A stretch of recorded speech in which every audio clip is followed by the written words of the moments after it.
신탁 기관에서 현장 공매로 낙찰받아 성공한 사례. 이와 같이 이제 공매, 지금 좌측에 있는, 좌측 메뉴에 있는, 공매 투자의 정석 책에서 갖고 이제 공매 실전 투자 종합 교육 과정으로 해가지고 총 24강을 강의를 했는데 그 과정 중에서 23강은 신탁 기관에서 현장 공매로 낙찰받아 성공한 사례. 요즘 같은 경우는 뭐 이제 그 신탁 공매 같은 경우는 정리를 해보면 공매 같은 경우는 우리가 온비드에서 공매, 온비드 사이트에서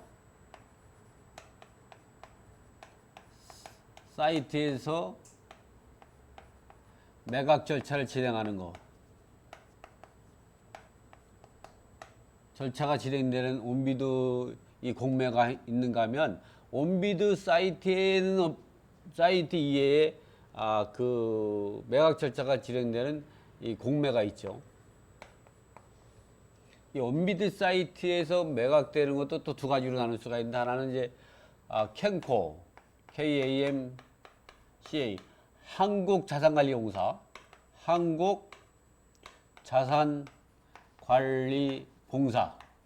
공사가 이 매각 절차를 진행하는 경우, 이러한 이 한국자산관리공사가 공매를 진행하는 것으로 보면 우리가 크게 그 압류재산 공매가 있고, 그리고 국유재산 공매,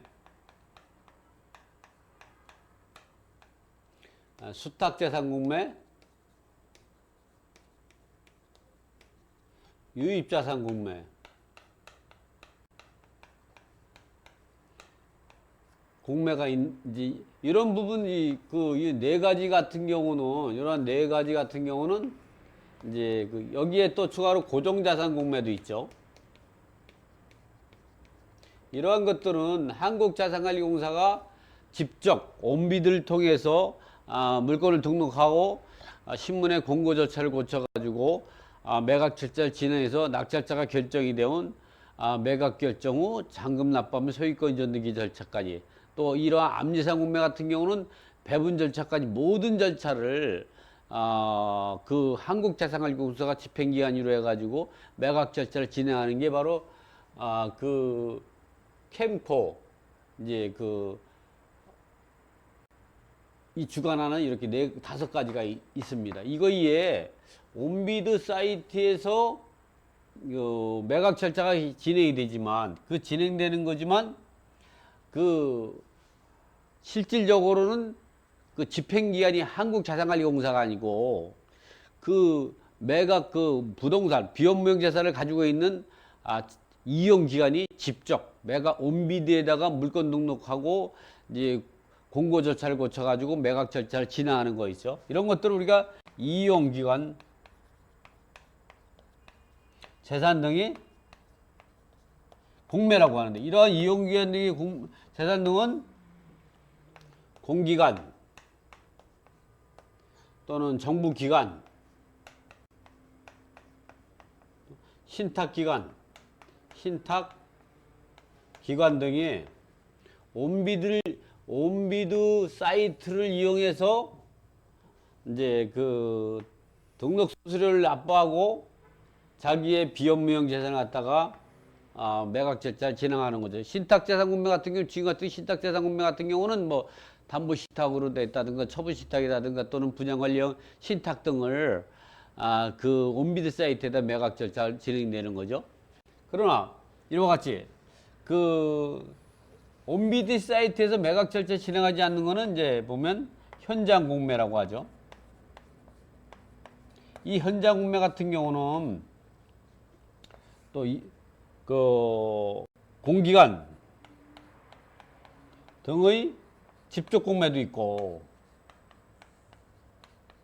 또는 이제 금융기관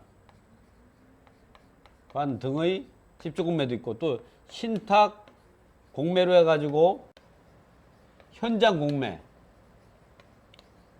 지금과 같이 신탁 공매 같은 경우는 온비드 사이트에다가 이제 신탁기관이 이용기관으로서 물건 등록하고 매각 절차를 진행해서 이런 것도는 매각 절차가 진행돼서 낙찰자가 결정이 되면 낙찰자 결정부터 계약을 체결하고 잔금 납부, 소유권 이전 절차 같은 게 모두가 다 이용기관이죠. 예를 들어 이용기관이 성남시청이다 그러면 성남시청 이용기관 공매 담당자가 즉 재경팀이라든가 해객팀이라든가 총무팀에 있어서 공무원이 그쪽 이용기관 이제 물건 등록하고 공고하고 매각 절차를 진행하고 거기서 모든 입찰 절차까지는 입찰서를 제출하고 입찰 보증 납부하는 모든 거는 온비대에서 통과를 하죠. 그러나 이제 그 낙찰자를 결정하는 시점에서는 그 이용기관 본사 즉 성남시청 그 공매 담당자가 컴퓨터에서 PC에서 엔터를 치면 자동적으로 낙찰자가 결정이 되는 거죠. 그래서 집행 장소는 그 낙찰자를 결정하는 장소는 집행관이 그 입찰 집행관 PC 이렇게 나오죠. PC. 그러니까 이런 것들은 이용기관이 온비드에서 매각 절차 진행하는 거는 입찰 절차, 그러니까 물건을 등록하고 물건을 공고하고 매각 절차를 모든 진행하지만은 낙찰자 결정부터 모든 계약 체결, 잔금 납부, 소유권 정리는 이용기관 이제 회계팀이나 재경팀에서 하게 된다는 거죠. 이러한 이용기관에는 신탁기관도 여기에 해당이 되는 거죠. 그래서 보통 신탁재산 공매 같은 경우는 담보신탁 같은 경우 가장 많은데 이런 부분들은 보통 같은 경우는 10억 이하의 물건들은 온비드에다 매각 절차를 많이 진행이 되고 10억 이상이 되는 물건 등은 현장 공매를 진행하는 경우가 있고 10억 미만이라도 신탁 기간에 따라가는 현장 공매로 많이 진행하기도 합니다. 그래서 지금 같은 경우는 23강에서는 신탁 재산 공매를 현장 공매로 매각 절차를 진행하는 걸 말합니다. 이럴 때는 입찰 진행 절차부터 이제 계약 체결부터 잔금 납부까지 소유권 전등의 모든 절차를 신탁기관 본사 강당에서 많이 강당이라든가 회의실에서 많이 진행을 하고 있다. 그래서 그 물건에 대해서 지금 23강에서는 신탁기관 내에서 현장 공매로 낙찰받아 성공한 사례를 공부하게 되는데 21강에서는 신탁 기관이 온비드 사이트를 통해서 매각 절차를 진행하는 물건과 그러한 온비드 사이트에서 낙찰받아서 이제 신탁 공매로 진행되는 물건을 낙찰받아 성공한 사례를 갖고 21강, 22강은 공부해봤습니다. 지금 21강, 22강을 공부했고 23강은 현장 공매에 대해서 알아보는 건데요. 이 현장 공매는 그 자치 공매 투자의 정석에 594에서 609쪽에 있는 내용입니다. 그래서 594쪽을 펴보면 이와 같이 이제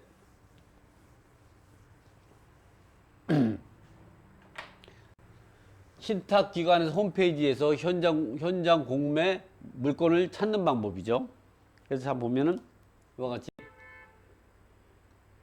신탁 재산 현장 공매는 어떻게 진행되는가 보면 온비드 인터넷 공매는 지금과 같이 캔코의 신탁 기관이 이용기관으로 물건 등록해서 회원가입하고 그 다음에 공인서를 등록하고 나서 온비드에다가 신탁 재산을 갖다가 물건을 등록해서 그리고 공고 후 매각 절차를 진행하는 이런 온비드 인터넷 공매는 신탁기관 등이 한국자산가격공사 온비드 사이트에서 자신이 정보를 제공하기 위해서 이용기관 회원 가입 후 온비드 사이트 전자처분 시스템을 이용해서 보유 또는 관리 중인 재산을 처분을 위해서 입찰 공고를 등록하고 전자 입찰을 통해서 신탁 재산을 매각하는 공매 절차이다. 이런 부분들은 이제 좀 전에 했고 지금 같은 경우는 현장 공매는 어떤 거냐? 신탁기관 등의 현장 공매는 신탁기관 본사 회의실에서 보통 본사 회의실, 그러니까 보통 이제 입찰자가 많은 경우는 본사에 하지만 본사 강당 그래가지고 강당에 가면 뭐 50명, 100명씩 이렇게 또는 2, 300명씩 앉을 수 있는 큰 대의실에서 하는 경우는 드물고요. 보통 신탁 공매, 현장 공매 같은 경우는 대부분이 뭐 한 2, 30명이 앉아서 회의를 할 수 있는 이 회의실 정도에서 신탁 공매를 진행하죠. 근데 형식은 이제 법원 경매와 비슷하지만 물건이 몇 개가 되지 않고 소수다 보니까 아주 약식으로 회의하듯이 매각 절차를 진행한다는 거죠. 그래서 이렇게 보면 신탁기관의 현장 공매는 신탁기관 본사 회의실에서 입찰 절차를 진행하는 현장 공매로 신탁 공매 공고문에서 정한 입찰 시간에 공매 매각을 실시한다는 선언을 한 다음에 매각 물건이 공고문과 별도 매각 조건을 입찰자에게 주시키고 입찰 절차를 진행한다. 이러한 현장 공매는 법원 경매와 같이 매각 절차를 진행하지만 공매 물건이 많지 않은 관계로 신속하게 진행된다. 그래서 공매 공고문에서 기재된 입찰 장소에 가서 보통 신탁기관 본사 회의실이죠. 입찰 기일 및 입찰 시간이 기재되어 있다. 그래서 입찰 기일에 신탁기관 본사 회의실에서 공매 입찰을 실시한다는 선언을 한 다음에 매각 물건, 공고물과 별도 매각 조건을 등을 입찰자 등에게 주시키고 입찰서를 작성하는 방법과 입찰 마감 시간을 고지하고 입찰 희망자에게 입찰서를 교부하여 입찰서를 작성해 제출하도록 한다. 입찰 희망자는 입찰서를 작성해서 공매 담당자의 입찰자 본인 확인 절차를 거쳐서 입찰함에 입찰서를 넣는 방법으로 입찰 절차가 마무리된다. 꼭 법원에 이제 경매 절차하고 비슷하죠. 경매 절차를 좀 이렇게 약식으로 축약해 놓은 거라고 보시면 돼요. 또 낙찰자에게는 입찰 결과를 확인하고 최고가로 입찰한 사람을 낙찰자를 결정한다. 낙찰자에겐 낙찰자를 증명하는 서류와 입찰 보증 영수증을 교부하고 낙찰받지 못한 사람은 그 자리에서 본인이 확인 절차를 거쳐서 입찰 보증을 반환하는 절차로 신탁기한 재산 공매 절차를 모두 종료하게 된다 이 말이죠. 자, 이 신탁기한 재산 공매 물건은 어떻게 찾으면 되나? 이게 한국토지신탁이라든가 대한토지신탁, 생모부동산신탁, 한국자산신탁, KB부동산신탁, 코랑코 자산신탁, 국제자산신탁, 한나다월신탁, 아시아신탁, 무가신탁 등이 많은. 이 밖에도 또 현재 또 최근에 새로 신설된 신탁회사도 생기고 있습니다. 이러한 신탁기한 공매 물건을 매각 방법은 첫째로 온비드를 통해서 매각하는 방법으로 온비드 인터넷 화면에서 입찰 물건을 찾아서 분석하고 입찰서를 제출하는 방법. 두 번째는 현장 공매로 신탁기관 본사 회의실에서 매각 절차를 진행하는 현장 공매는 신탁기관 자체 홈페이지를 방문해서 입찰 물건을 찾아서 분석하고 입찰하면 된다. 이 위에서와 같은 신탁회사가 많은 신탁회사의 본사 홈페이지 가면 공매 물건을 갖다 검색할 수가 있어요. 그리고 공매 물건 검색해서 공매 공고문을 보면 우리가 이제 매각 장소하고 입찰 기간 그리고 입찰 방법 이런 부분들이 자세히 나와 있고 입찰 보증금 그리고 낙찰 받고 나서 잔금을 언제 치르고 계약을 언제 치르고 잔금을 언제 치르고 이렇게 소유권 전등기를 어떻게 해야 되냐 이런 부분들을 자세히 나와 있죠. 그래서 그런 부분들을 잘 읽어보시고 하면 된다. 이렇게 입찰 장소를 방문해서 현장에서 입찰하면 된다. 이렇게 신탁기관 등의 홈페이지를 방문해서 입찰할 공매 물건을 찾는 방법에 대해서는 모든 신탁기관에서 설명하면 좋겠지만 지면이 부족한 게로 대표적으로 한국토지신탁 홈페이지에서 물건 찾는 방법을 제가 책에 기재했는데